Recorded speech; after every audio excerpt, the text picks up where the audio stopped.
Who are you? What's your purpose here? I'm a researcher, Lara Croft. Hello and welcome to a very special episode of Hey Lesson, the podcast where we ask smart people silly questions about video games. Normally what we do is we have a game in mind and we speak to an expert who can tell us something about a related topic in real life. For example, we might talk to a caving instructor about Spelunky, or we might interview a parasite biologist about brain worms in Baldur's Gate 3. For this episode, we're going a bit off book. So welcome, listeners, to the trial of the Tomb Raider.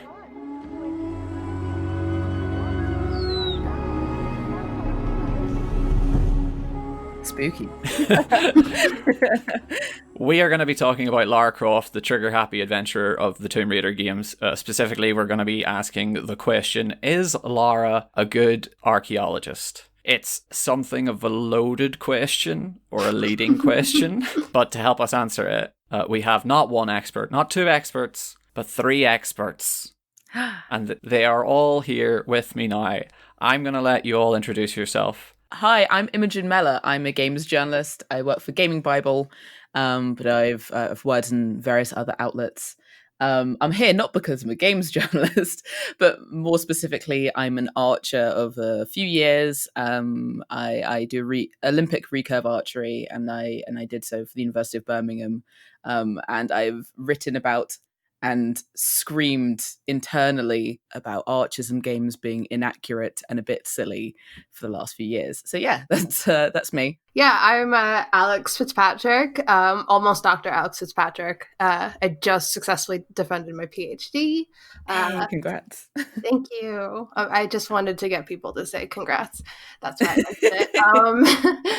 I am a zooarchaeologist by trade, but, obviously generally an archaeologist, and I guess a gaming person, which is why I assume I was asked to be on here. Other than just also being very loud about things in general on Twitter. So I talk about video game and archaeology a fair amount, not to the in-depth kind of ways that, say, Florence does, because that's just something my brain can't handle. But more general stuff about, the bioarchaeology of The Witcher, things like that, because it's fun. And I need to excuse the 800 hours I have in Skyrim. Florence. So I'm Florence Nichols. I've been working in commercial archaeology since 2015, I think. But I also do research into archaeogaming, which is the intersection of archaeology and video games. That's kind of like Alex sort of mentioned there. So yeah, that's why I've kind of been brought on board as well. So we've got two archaeologists, one archer. It's all going to come together. On top of that, we're all video game knowers as well. So this should be pretty straightforward. I've never heard. What is a video game? Oh no. Let us now call Lara Croft, aka the Tomb Raider, aka the Plunderer of Peru, aka Lara the Explorer, to the stand. What have I done? I'm gonna have a sound effect in there, and it'll be nice. I don't put the sound effect in. Just put the voice. Put that in instead. Lara's not actually here. This trial is being held in absentia, but that's okay. It's not a real trial. I'm just going to ask one of you to briefly give the listener a rundown of who the Tomb Raider is as a character. So just in case anyone has been happily ignoring her for a while, Imogen, could you fill us in? Who is Lara Croft? Oh, gosh. Lara Croft, I guess, is this... To be fair, actually, I'm young enough that I don't remember the origins of Lara Croft. I only know the newer games, in which she is just a British... Is she an archaeologist? Is she actually, a qualified archaeologist? I don't know. She at various points gets into trouble, crashing into a country where she is hunted down by various people, and she's very British about it, and kills a lot of people and animals along the way. That is my understanding of Tomb Raider. Yeah, so there were older games in the 90s and early 2000s, and then there was this gritty reboot that's come the last few years. So, what does the player do in her games? Is it just digging things up and shooting men? As far as I understand it, It's digging things up, taking things from countries that she doesn't really know how to navigate, while someone wants her dead, and and then kills a lot of other people in revenge. You know. Our question, is she a bad archaeologist? It might seem pretty open and shut, but it will be interesting to go into exactly why, since we have some archaeologists right here. Alex, I'm guessing you have dug stuff up in the past. Yeah, occasionally. And that's not even like a sarcastic joke. I've literally only have dug twice in my life. I'm more of a lab archaeologist. Just because I tend to have things fall on me. I've had boulders fall on me. I've fallen off of boulders. Basically got stuck in a cave for 12 hours because of high tide. So, like, I get the adventurous side. I can really relate to that. And actually, it's really interesting that Imogen pointed out, that you don't have any experience with the older games, because I actually kind of have the opposite experience. The Tomb Raider games were, like, basically the games I played as a kid. And then I played the first like reboot. I haven't played the second one yet, so I'm coming from this more from the old school double pistols, triangle breasts age, which again can totally relate to, and I've actually, when I've done excavations, I didn't mean to dress like this, but I used to be called Tomb Raider because I would wear the like army pants, tank tops, aviator sunglasses to sight all the time. You cosplayed as Lara when you were doing your job. I mean, I didn't have the triangular bra to like get the actual vibe going. What? But Why wouldn't you do? Wow. I mean, come on, not accurate cosplay at all. 0 out of 10. How dare you? I know. But that's why I don't dig anymore. I was like, I'm just really just letting everyone down. But from what I remember, I will say, to get back on track, from what I remember, I don't remember her doing much digging. She does a lot of jumping over things. She does a lot of, going, huh, and then going to grab onto ledges and pulling herself up from ledges. So, I mean, it's sometimes part of the job as someone who's like had to basically go spelunking to excavate before, but she doesn't really do that much digging, so can't relate. When she does a little bit of digging in these newer games, but whenever she does a dig, it's usually just by jamming her knife into the ground and wiggling something that's been there for 1,000 years out of the ground. Is that what a real archaeological dig site is like, Florence? Like, is that how careful you have to be? So yeah, when I worked as a commercial field archaeologist, that would mean kind of like donning like full high-vis gear, a hard hat, which I think is very different to what Lara Croft typically wears. And kind of being on these big construction sites. And sometimes you'd have to go down like 5-meter holes in the ground in the middle of London, get out your trowel, and certainly you might have to like quickly kind of jab away at soil, but it wouldn't have been jabbing something with a knife. So that doesn't sound like my experience of archaeology. In other words, you're saying there are rules you probably have to follow when you pull something out of the dirt. Yeah, exactly. I mean, just taking an object out of the ground probably isn't a good idea if you haven't recorded it first, because in archaeology, the context is kind of the key thing. Like, what deposit have you found it in, so that then you can relate it to other deposits and try and date it and things like that. So yeah, just kind of grabbing stuff. Unfortunately, we can't just grab and run. When you do take something out of the ground, do you have to document each find then, like, or can you do what Lara does and just kind of throw it over your back into your backpack? Yeah, definitely. You should record pretty much as you can, whether that's using like photography or taking notes on a context sheet or something like that, taking measurements. Yeah, and definitely not just chucking it into your bag. It never occurred to me that you would just take. Other things about Lara's process might be pretty questionable. If you're walking through the rainforest in the games and you find the remains of a temple, you can basically crack the blocked doorways of it open with a pickaxe like it's a boiled egg. But, I mean, in reality, what is the procedure there if you find something like as big as that? I mean, I've definitely seen people take a mattock to like help open up a Neolithic cairn before, but you do that with the understanding that, you know, if it's going to be more or less impossible either way. I was just thinking about it as you were talking about, you know, the kind of grab and go type of mentality. I've actually worked on a rescue archaeology site before. And that has some aspects of that in that, you know, you're really racing against time. I've worked on the site of Swandro in the Orkney Islands, and it is on the beach. So it's being eroded away every single year. So a lot of it does feel like grab and go type of thing. And that's the site where we've had to take a mattock just to like break through ground and try and record as much as possible. So sometimes, you know, but we try not to. I mean, if anything, you can say Lara Croft is in the tradition of old-timey archaeologists who would take a like dynamite to the top of a temple to get through. So like, you know, she's traditional in a lot of ways. There are baddies, I think, in the game who use explosives to get in, and Lara and her buddy kind of look down on that and frown at that as if what they're doing is much better. Imogen, you're here as our archer, our forensic expert witness of archery. Lara might be a pretty bad archaeologist by the sound of things, but maybe you can tell us, is she at least a good archer? Oh, God. Okay, so I have frequently talked about archery in terms of, I struggle sometimes to call someone a bad archer, because if you aim somewhere, the character will hit it. So, if you're talking about in pure...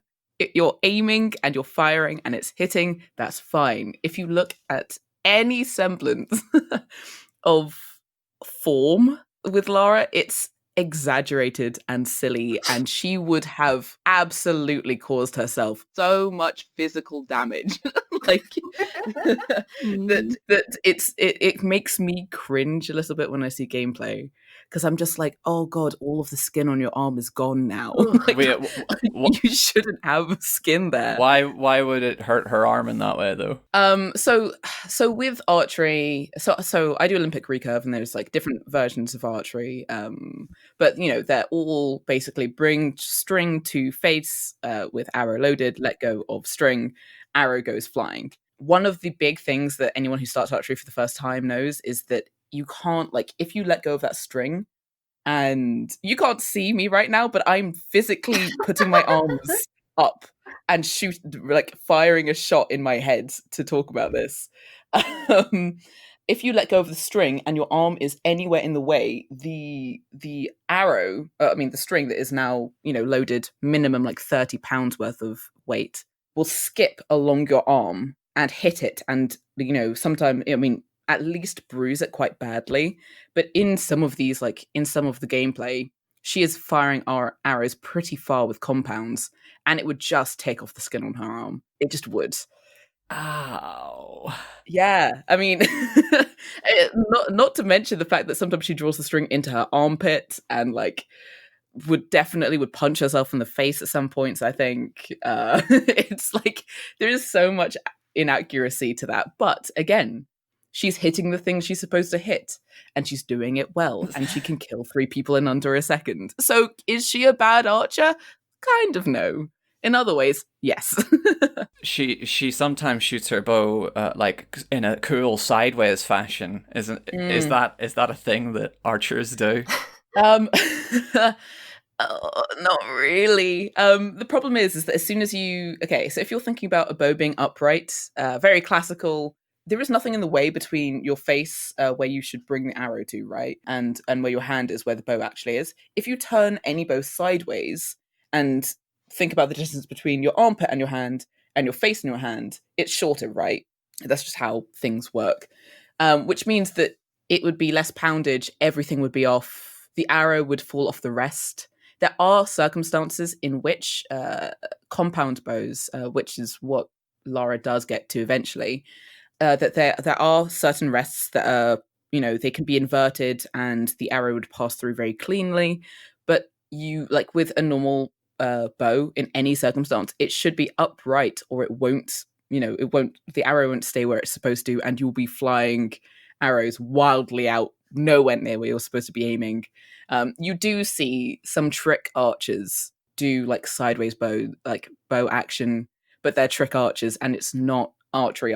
It's, sort of very flashy archery that you see people do on YouTube, and it can't really be practiced in the same sort of way. You're saying that Lara would not attempt a trick shot when a jaguar is currently trying to hound her down.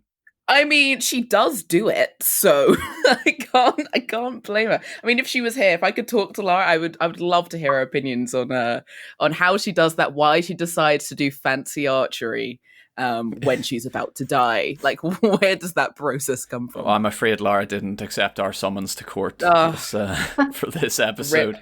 Rip. Oh. Typical.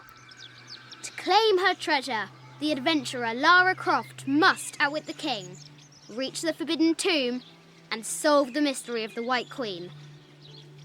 The way will be fraught with trials. Another thing that people may have noticed when they play the game is that her prep work always seems to be kind of done on the fly. Her and her buddy, Jonah, in the recent game, for example, almost seem to be coming up with theories and working out the locations of ancient ruins as they go along. But I'm guessing that archaeologists don't figure out that stuff in that way. How do you really figure out where something is buried or located? Yeah, I think I can speak to this a bit because my current job is being a heritage consultant, and that involves kind of doing the background research for a site to work out if you're likely to find anything there. And for that, you need to look at things like old maps, archives, kind of previous excavations to kind of work out what you might find there. So yeah, that's not what you'd kind of ideally do. But having said that, I think the case in archaeology is always that you never really know what you're going to find until you actually dig it up. So there's always a surprise or nothing, The ultimate loot box. Oh my god. I hadn't thought of it like that, but yeah. Kind of is. That sentence did psychic damage to me. Like, just sitting here. Just trying to dig through another cairn and finding, oh god, I've already got this one. I had to break it down for scrap. I mean, I do feel that way sometimes, especially as a zoo archaeologist, where you're kind of just like going through the scraps that no one else wants to look at because no one else likes animal bones like I do. Are you just like do you just go through the bones that you find and be like, oh, another canine thigh bone? Yeah, literally, like, I will get boxes and bags, like giant bags of what looks like just dirt, and it's just like, oh, this is the stuff from like our spoil heap. Can you look through it? And then it takes me like a few weeks to go through, and then I'll be like, I have 1,000 animal bones. Thanks a lot, guys. Is the spoil heap just a kind of like leftovers that people can't identify or something that's done on a dig site? It's basically like when you dig, obviously you accumulate a lot of, dirt, soil, whatever you're digging. So it's stuff like that, because obviously when you dig, it's not perfect in that you won't be able to, remove stuff without taking other things. So then you get the real dorks like me and other environmental archaeologists. And I say dorks lovingly to all the other environmental archaeologists who are listening to this right now. But we like the nitty gritty stuff. So like, obviously I like animal bones. And then there's people who I don't understand who like pollen remains and grains. And that stuff's too small for me. I don't understand how people look at that stuff. I can barely do fish bones, to be honest. Just because they're too small and you're like, oh, trout, whatever. I mean, seriously, like, this sounds like a joke, but it's not. When I did my master's degree, I did it specifically on fish bones, and I counted all these tiny little safe vertebrae, and then I sneezed, and they went flying, and then that's when I swore them off for good. No. I do not care what they have to add to the archaeological record. I will toss them if you give them to me. Right out the window. I love how you have been so careful with these fish bones, and a single sneeze has caused this irreparable, or not irreparable, but like this big setback, I'm guessing. Meanwhile, Lara Croft finds an ancient Tibetan bell, and she thinks, what can I do with this? I'll turn it into a kind of pulley system so I can get across a gap.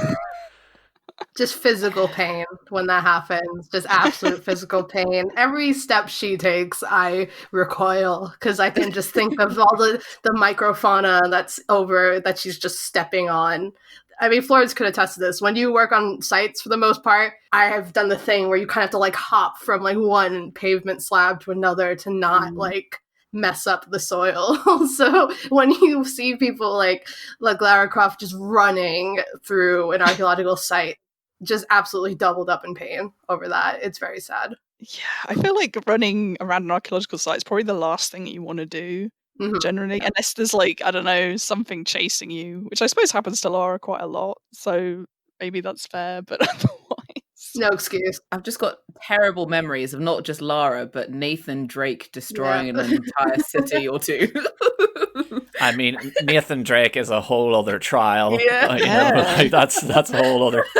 There's a whole bunch of case files back in the office that we need to get through before we can start dealing with that homicidal maniac. But Lara's attitude to Tomb Raiding, they try to address it a little bit in the most recent game, Shadow of the Tomb Raider. Yeah. They kind of admit that she does just go to places and she just takes things like sort of an entitled globetrotting gap year student. But from sort of like a Tomb Raider, you would say, huh? You could say, yes. At least it's honest. It's spitballing here. But from what I understand, taking things from one nation to another is a contentious area of archaeology, right? If you're an archaeologist in a country that's not your own, how should you really be behaving? Like, what ideally should happen to the objects or the places that that you're digging up, for example? I mean, that's sadly a very contentious discussion, which I think luckily me and Florence are on the same page about that. But many of our colleagues, not necessarily our colleagues, but people in our field are still pushing against it. You get those people who are like, oh, but they can't take care of those artifacts there, they'll be destroyed, so we have to take care of them. And I mean, it's the what happens when you have a colonial discipline like archaeology, and the dregs of that still remain. Lara Croft is one of many romanticized versions of archaeology that still exists, and I think ultimately, because I watched my partner play the most recent game, and I saw he was pointing that stuff out because he knows I'm very interested in this kind of stuff with archaeology. And I think ultimately you would have to make a completely different character if you want to actually do it quote unquote right. It's the same issue I think you have with Indiana Jones. The point of the character is to romanticize the field, to be more of a, exotic kind of adventure, swashbuckling type thing. And to make it ethical, you kind of just have to scrap it in a lot of ways. Although maybe keep the archery. The archery's cool. Maybe bring back the double pistols. I always like that. I mean, it's just Orientalism, isn't it? It's the fact that people think that something other than Western culture isn't capable of dealing with its own history. Hashtag Black Panther deals with it too. I love Black Panther.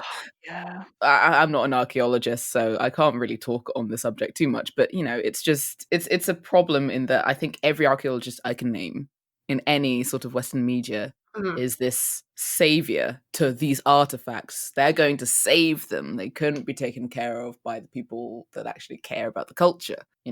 I remember seeing a tweet a while back where someone was saying, why can't we have like a version of Lara Croft where maybe she like returns objects that have been stolen and are now in the British Museum, like right now.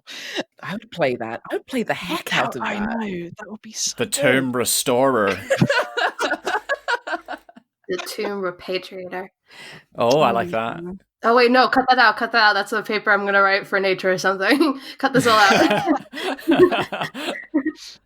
I guess, like you were saying, Alex, like it's romanticized. It's an action game. It's not going to be taken seriously by a lot of people. Are we being too harsh on Lara? Should we let games be a bit silly for the sake of entertainment, or I guess you were saying it should be scrapped, but I have here written down, so I shall ask the question, should any future Tomb Raider game try to better reflect the reality of this type of work? I mean, sorry, I keep talking. I'm an American. It's just my nature. Keep going. I was gonna say, like, and when I say scrapped, I mean, I think there's a way you can do it. Because I think the problem, because I've heard this a lot as well, of like, not just with archaeology, with a lot of other things of like, it's fake. People know it's not real. Like, just have people have their fun. And it's like, well, the problem is when it's the only depiction of your field. I couldn't necessarily tell you any depiction of archaeology in the sense of it being a bit more ethical. Like I know Heaven's Vault is one of those games that came out kind of recently, which I still have to play, but it is coming to the Switch, so I can play it now, which is a bit more ethical in its depiction of archaeology. But when you don't have that as a nice balance, then it becomes problematic. So I think there's a way you could do it with a future Tomb Raider game, but it'd have to be really transformative and really different. And I'm not a video game designer, so I couldn't really speak to that. But hey, if anyone wants to, hire me as a consultant, I don't have much to do. So to be fair, I think it's semi more acceptable in my mind if the person knows what they're doing is wrong, or if they're doing it for selfish reasons. If they're pretending to be a savior for a thing, I don't like it. But with where I compare my mind, we've just talked about Nathan Drake briefly. Nathan Drake's idea is sort of he's a bit of a thief, Like my mind goes to the fact that he's not an archaeologist at all. He's there for wealth and and prizes and women. It's sort of like this other version where he doesn't think he's a particularly good guy. I mean, he doesn't have a nice life by the end. Spoilers, I guess. But he's not pretending to be good at what he does, Yeah, that makes sense. I was thinking because I was thinking about this question of, is Lara Croft a good archaeologist? And maybe she's a very, very flawed public archaeologist, in the sense that maybe people have gotten more interested in archaeology and history through playing the game, but of course it's a very flawed kind of version of that, of doing archaeology. So I don't know how to feel about that. I guess it's nice if people have gone on to learn more about history and archaeology, and I understand some people really love the games, but that's a difficult one. Goddamn archaeologists. For sentencing purposes, I don't know what we're going to do. I haven't thought this far ahead. With Lara having, I guess, her crimes not just including stealing artifacts from various countries, bringing them back to live in glass cases in Croft Manor, and the murder of various people around the globe, and the killing of endangered animals and so forth. Do we lock her up? Do we put her on a no-fly list? Do we take away her bow and arrows? What is an acceptable or appropriate punishment for Lara here? I think she should work for the rest of her life as a lab technician in post-excavation in England. I think she should be in charge of sorting out bones from soil. She'd be doing the flooding, which is when you put it into water and you I don't know, I've never really done flooding. It sounds very boring and tedious, but stuff like that I think would be good, And on the weekends, I would say she would be forced to try and teach 7 to 12-year-olds archery in a safe manner with bows no heavier than 12 pounds. This could go very wrong, Imogen. She's at all times there are at least 3 safety managers watching. Florence, do you have anything to add which may rehabilitate Lara Croft further? Okay, so with her manor, what are we going to do with that? Can we make it a publicly owned museum or something? I don't know what the best thing to do with that is, but something anyway. And I was thinking, maybe we can just make her play her her own games over and over again.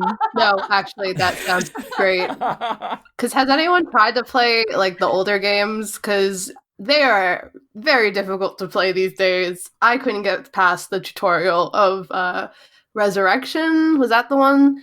It's the one where you flash back and do stuff with the German tutor guy.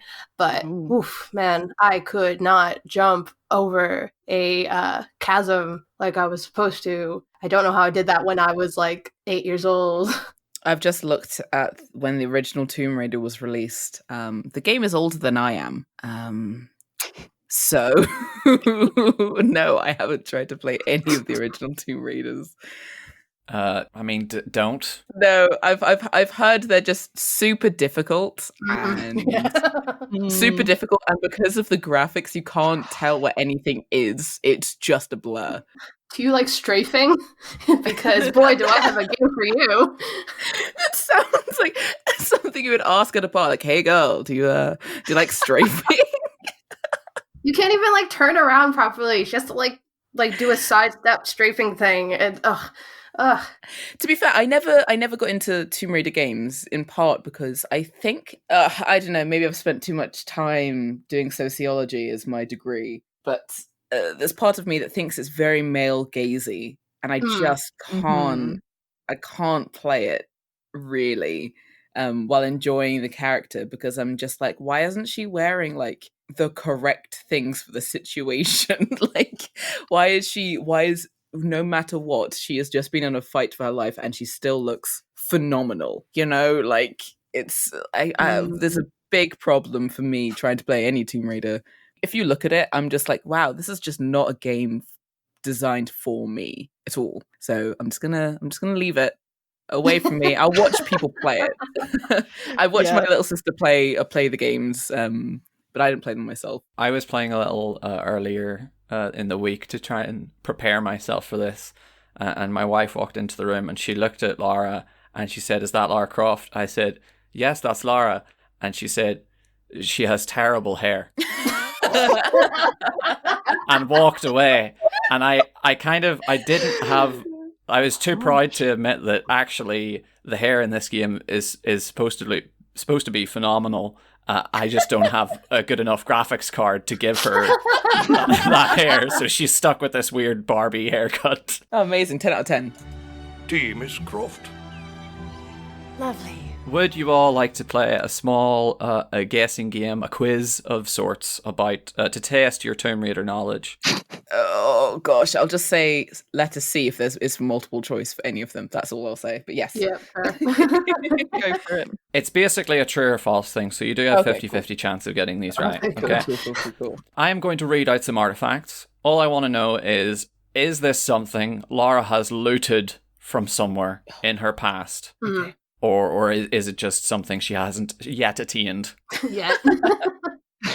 Not yet. Okay, so first up, the Eye of Horus. She did. Yes. True. Yes. True. Yeah. Sorry. I said multiple words that weren't true or false. You're right, she looted that in the original Tomb Raider of 1996 as part of a puzzle. The Holy Grail. True. Has to be. Oh, I say that too confidently now. False? I don't think she has. Maybe not, yeah. She hasn't, as far as I know. But she did find the Chalice of Torment in Atlantis in Tomb Raider Anniversary. Yeah, the Chalice of Torment. How could I forget?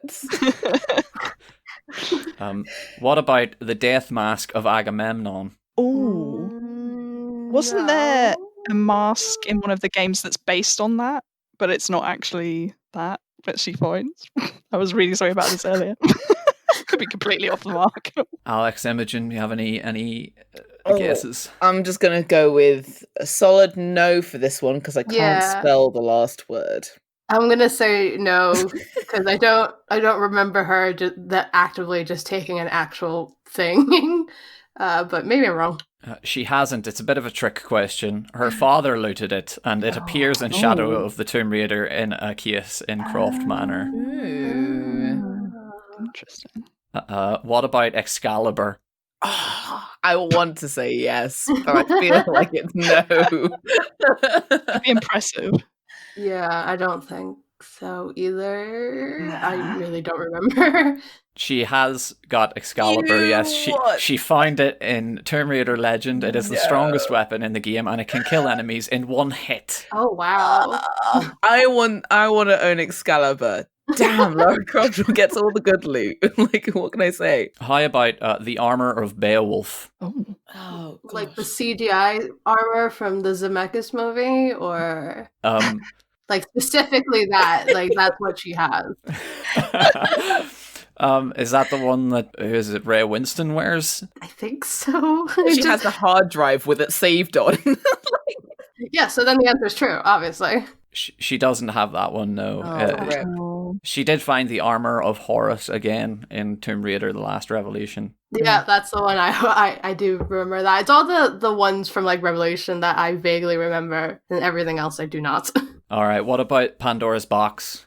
The problem here is I feel like if she did get Pandora's box, she would open it. So I want to say no on the basis that the world doesn't end in the games as far as I know. Yeah, no? Yes, she has found it, but in the movie Tomb Raider: Cradle of Life, starring Angelina Jolie. No! You got into the films. I think I made myself forget. All right, final one. The Philosopher's Stone. Wow. I'm going to say no, but you're going to say in this YouTube video once. In the graphic novel. Yeah, the crossover with the Harry Potter universe. She did find the Philosopher's Stone in Tomb Raider Chronicles. She found it in the catacombs of Rome. I'll give anyone here a bonus point, even though I haven't really been keeping track of points. If any of you can tell me what happened when she took it out of its groove in a golden wall. Oh, Hagrid comes out and screams you're a wizard, Harry. But it's like PS1 Hagrid, like that low poly model. Oh, I don't know. Is it like wipe your save file or something? That would have been amazing. Like some like Eternal Darkness stuff where it just kind of like messes up your brain. That would rule. It's much simpler than that. The floor simply collapses below her. Oh, classic. All right, I think looking at the scores here, you've all won. Oh, thank you. When do I get my prize? Is it in the post already? Yes, Excalibur is making its way to you right now, Imogen. Sometimes there is justice. Sometimes.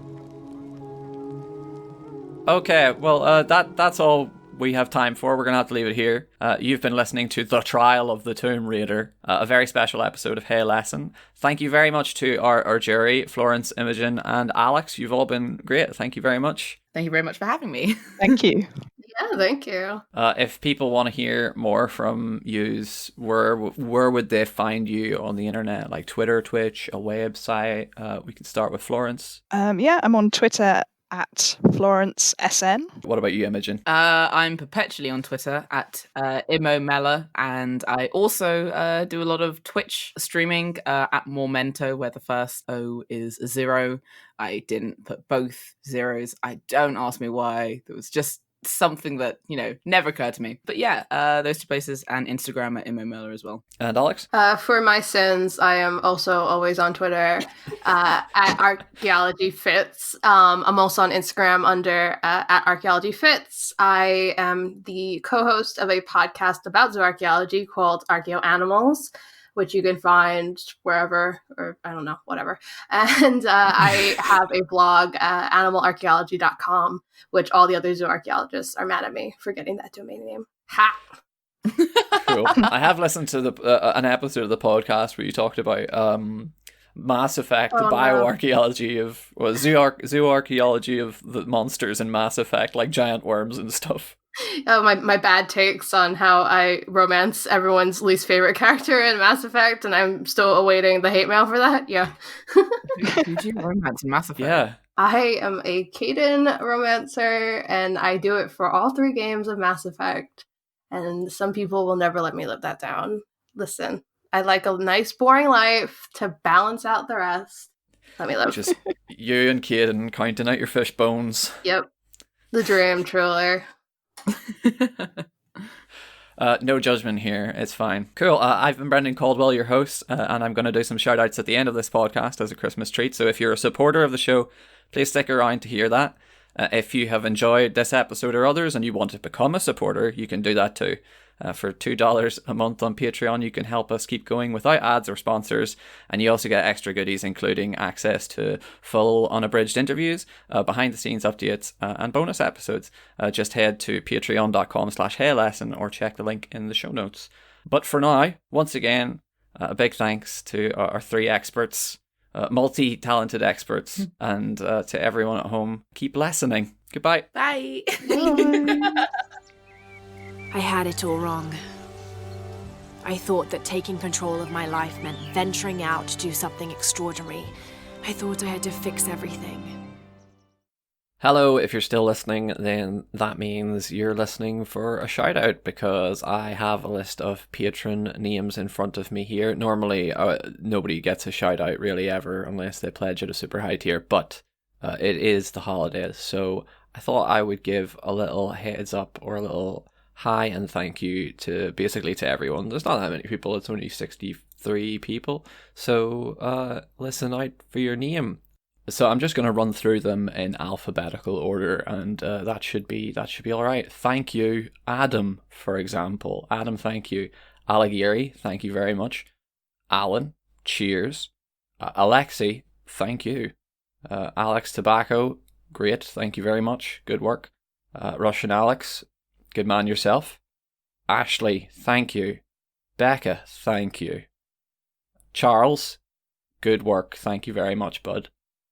Chuck, thank you very much. Colin, pleased to have you aboard, Colin, thank you. Cora, good work, thank you very much. I appreciate it. Davey, thank you. Edel, thank you. Edo or Edo, I don't know if that's how you pronounce your name, but I do know this. Thank you. Glenn, thanks very much, Glenn. Graham, thank you. Greg, thanks. Hans, thank you very much. Isaac, you're the best, thank you. James, you're also the best, thank you. James, oh no, there's 3 Jameses, hang on.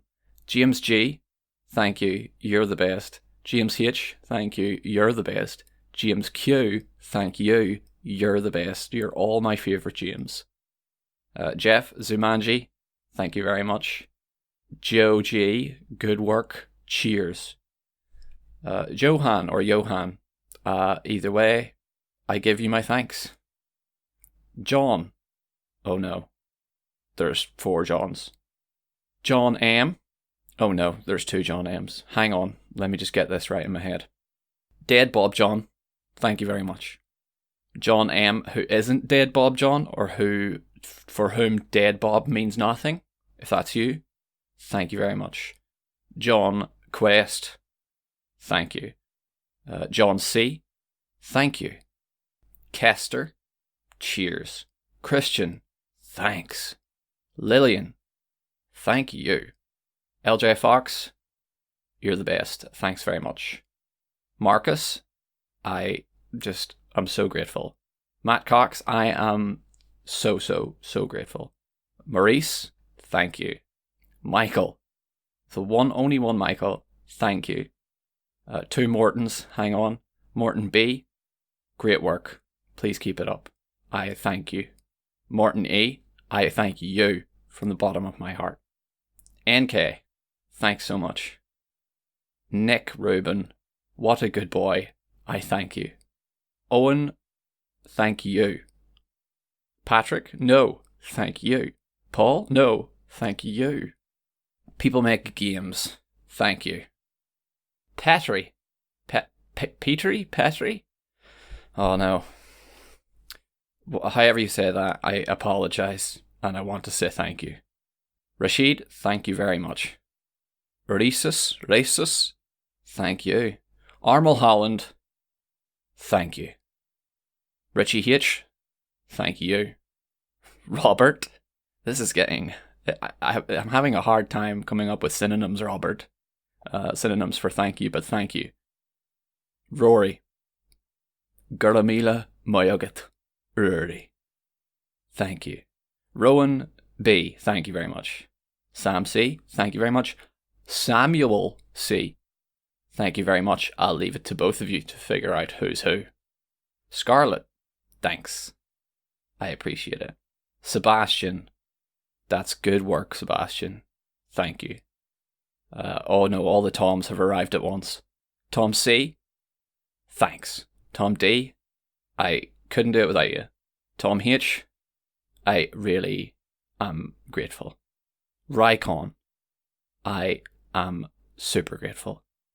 Finally, a big thanks to Bokchoy, who upped their pledge this month and got us over the first goal. So that's a big final thank you. Thanks, Bokchoy. The super shout out goes to you. To everyone else who I've just listed there, I hope you're all having a good holidays and that nothing is going wrong, and that even if things are going wrong, hopefully they'll get better, because, I don't know, maybe they will. Please keep listening, and I will have another episode for you in a couple of weeks. Goodbye, and thank you.